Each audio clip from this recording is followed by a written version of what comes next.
Ako ang totoong anak ng papa. Ampun ka na. Ampun ka.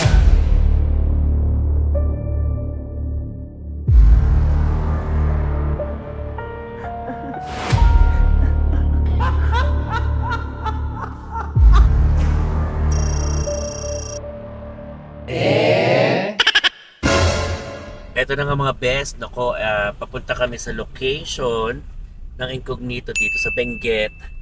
Nakakaloka kasi hapon pa lang pero yung daan, zero visibility na. Wala na kami makita. Pero ganun pa man, syempre kailangan natin itong puntahan kasi sayang naman, no?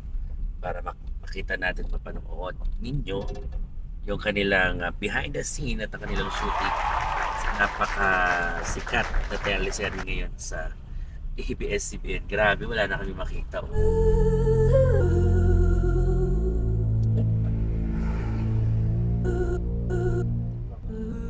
Yan, so kailangan namin ng dobleng ingat sa pagdadrive para lang sa pupuntahan natin yung location. So, see you mga best.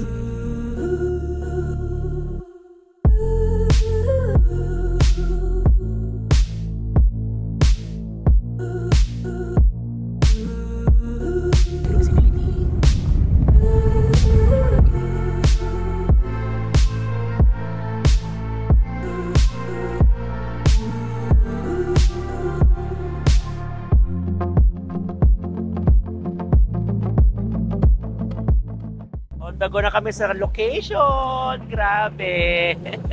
Ayun na si Echo. Ayun na sila. Woo! Sobra. Sulit naman yung takot. Napalitan naman ng sarap at saya. Diba mga best? See you! Eto na nga. Napahinto na naman kami because Naliligaw kami. Bago-bago yung ways. Oo, nagbago na naman yung ways. Dapat kanina 25 minutes. Kasi for 5 minutes, naging 20 plus. Ha? Oo, So, taray. susundin natin ngayon yung kay Echo. Kay Echo naman 6 minutes. So dapat malapit na kami. Pero yung sa akin nga isang oras o 45 minutes din eh. Baka naiwan ka sa bahay. Oo, kayo naiwan ako sa bahay. Woo! Nasaan ka na?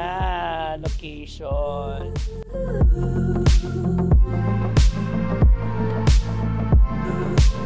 Location natin dito sa medyo busy pa. Mamaya makikita na natin ang mga ibang cast ng Incognito. Magandang hapon, Baguio City. Nandito tayo ngayon sa kataasan ng kalupaan ng Baguio City na kung saan kitang-kita natin ang kalupaan sa kababaan na kinakain ng kaulapan. Kaya naman napakagandang pagmasdan. Dito lamang yan sa City of Pines sa Baguio City. Kaya mga best, pumunta na kayo dito sa Baguio City kung gusto nyo makalanghap ng sariwang hangin at makakita ng magandang tanawin.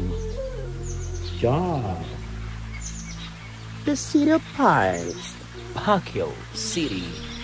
Becky Bello, ang best ng bayan, reporting. So, andito tayo ngayon for the preparation ni Tart Carlos para sa kanyang Yaya Madel look and roll. Yan. So, mamaya makakasama naman natin dito sila Richard Gutierrez, si Eddie Gutierrez. Si Tito Eddie. And some of the celebrity ng Incognito. So, behind the scene tayo mga best. Kaya, silip-silip muna tayo. See you!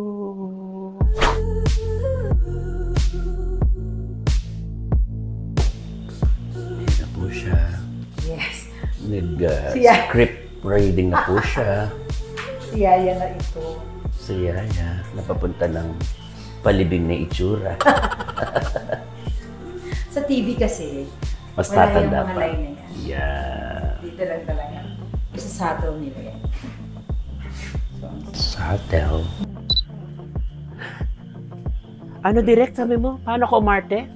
Galit pero sabing I love you? Yes. I love you.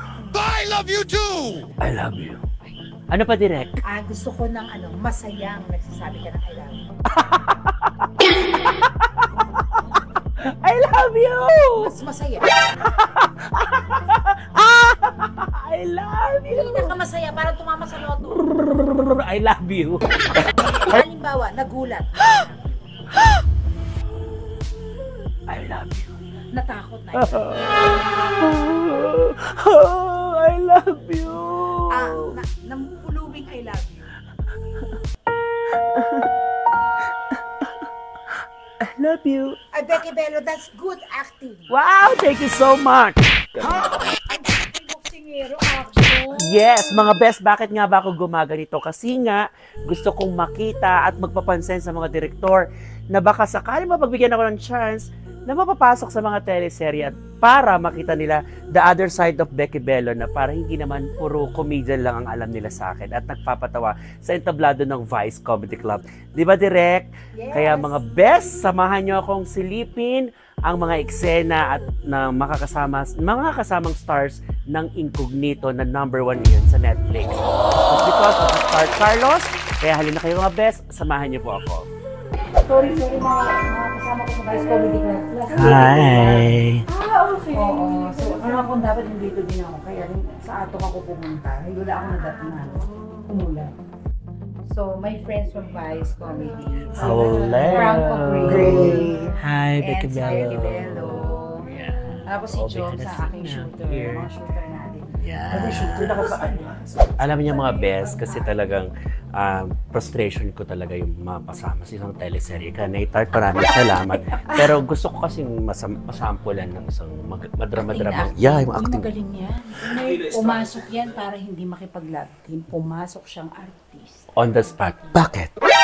At bakit mo inaagaw ang bahay ko? Hindi mo to bahay. Bahay ko to. Ha? Sa akin to pinamana ng papa. Ampun ka lang. Ako ang totoong anak ng papa. Kaya tandaan mo, hindi mo to bahay. Bahay ko to. Ay, Vicky! Ayo, di ko kayang totoo. Kina yung parang... Ako'y mas malaki. Ampon ka. Tandaan mo. Ampon ka. Sexy. Ganon. Ganon yung mga gustong direct. Ganon yun. Oh, go. Oh, lights, camera, action. Okay. Tandaan mo, ampon ka lang. Ako ang totoong anak at bahay ko to.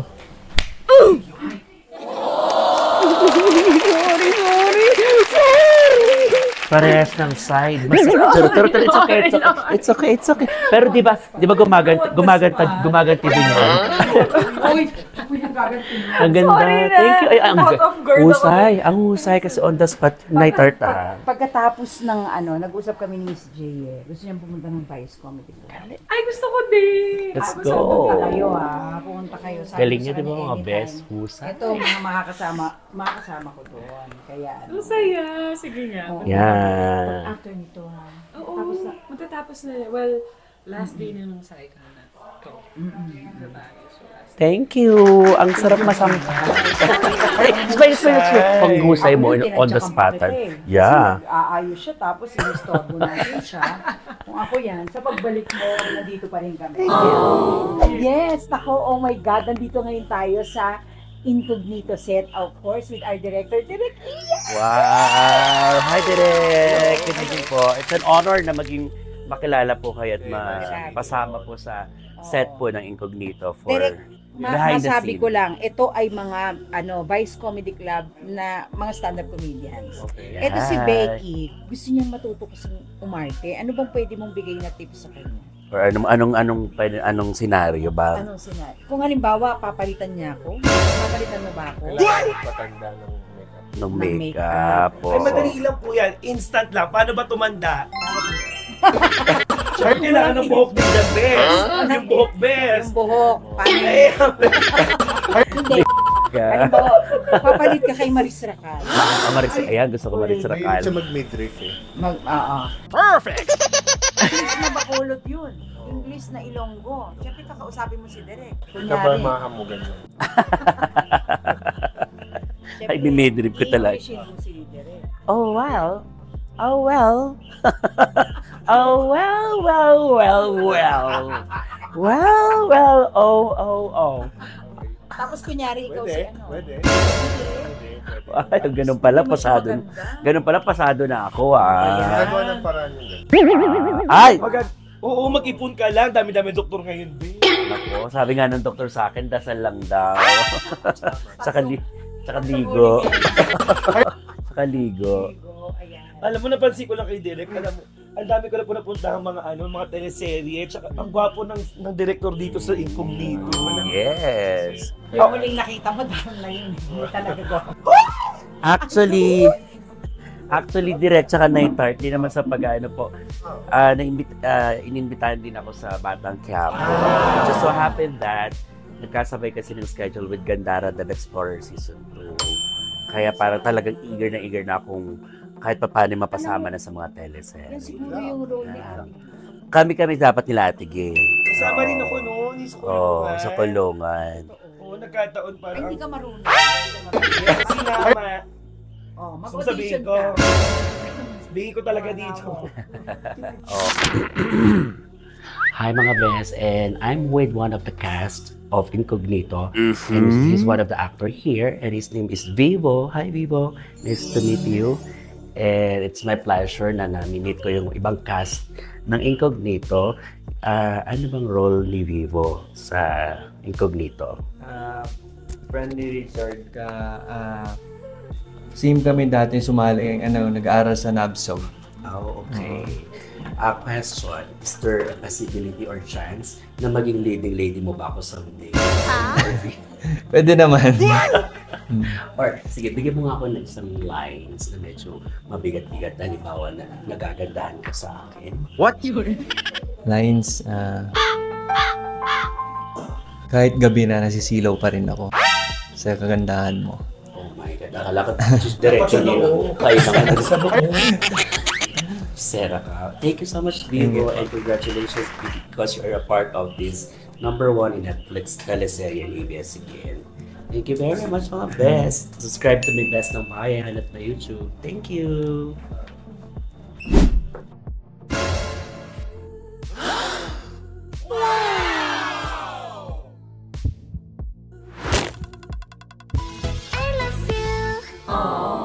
Thank you for having us here. Si Richard. Welcome to the set of Incognito. Thank you. Yes. Ito, gusto niyang humingi ng tips about acting. Gusto ko kasi maging gusto ko maging Maris Racal. Sorry. Hindi pwede. Joke lang. Bakit? Para malisip. Gusto ko kasi maging Kayla Estrada. Oo. Kasi yun ang love team. Yeah. Oo. Hindi, pero hindi siya ng tips about How to act. how to. Hindi ko siya nakapag-teleserye. Ito nakapag-dive. Nakapag, naman ako, morning serie nga lang. Oo. Oh, Yeah. You should Yeah. go there. Si Tita Mary, anong huling uwi? Nandun. Sa Vice Comedy Club. Sabi ko nga message ko lang ako para ma-reserve ko kayo ng seats. By the way, would like to congratulate you guys. The whole team of Incognito. Congratulations. Kasi super #1 kayo sa Netflix. Correct. Yay! Araw-araw kong binabanggit mo sa Yeah. set ko. May skit Skit kasi kasi. siya acting. Na acting kasi ang role ko laging katulong, Be Careful With My Heart katulong, Can't Buy Me Love katulong. Tapos sabi ko, hoy, #1 ang show ko ngayon sa Netflix. Incognito. Tapos yung poster niya nalabas, Brushing Elbows with Richard Gutierrez and Eddie Gutierrez. Tapos sabihin nung kasama ko, wala ka sa poster. Wala ka sa Kaga. Ako si Yaya Madet. O, tingnan mo, katulong ka pa rin. Ganun yung skit. So, everyday kaya nasasabi. Meron ka bang tip kay Becky? Paano umarte? Ano mong dapat hugutan? Siguro lang. Makapogi? Sa acting, siguro sa stage, ganun din kayo. Stay true to the character. Pero OA kami sa stage. Oo, mas mahirap na sa stage kasi live audience. Saka on the spot. Oo, on the spot. So, kaya niyo yan pag nag-teleserye kayo. Yes. Madali na for you. Halimbawa, ikaw si Kayla ngayon. Ako ng camera. Sige na. Halimbawa, ikaw si Kayla. Doon ka saan? Ay, naku, grabe to ha. Grabing thank you. Nice. Halimbawa, ikaw si Kayla, tapos haharutin mo siya nang hindi mo siya hinahawakan. Pause ko yun. Halimbawa, anong gagawin? Kunyari, biba pa. Sige, parang gusto ko yung role. Huwag pang biba, ma'am. Hindi pwedeng makita ng mga netizens. Oo. Wholesome. Nung parang kinikilig lang ako. Baka gusto niyo na pong... baka gusto niyo na pong kumain. Papakain ko. Ng pagkain. Ano po bang gusto niyo kainin? Parang sinasabi mo kamukha mo, Jody Santa Maria. Jody Santa Maria. O Lavender Field. Arthur! Para mas Buboy Bilya. Wow! Parang may pupulpigyan na. Yan ang kamukha mo. Pasado ba yung ganong mabigla ang arte na parang pakilig? Pwede naman, tanong natin si Kyla. Kanina nakausap na namin. Nasampal niya. Sinampal siya. Ambisyosa. Sinampal siya. Ambisyosa ka. Eh, hindi tinotoo. Eto, sumampal. Ma'am, kasi pwede ko isampal. Kung ganito po. Alright, thank you again. Salamat. Yay! Thank you. Dito yung sinushoot si Tito Eddie Gutierrez sa area na to. Yan, mga best. Mukha pa ni Richard dito, di ba? Sobrang bako. Kailang. Eddie Gutierrez.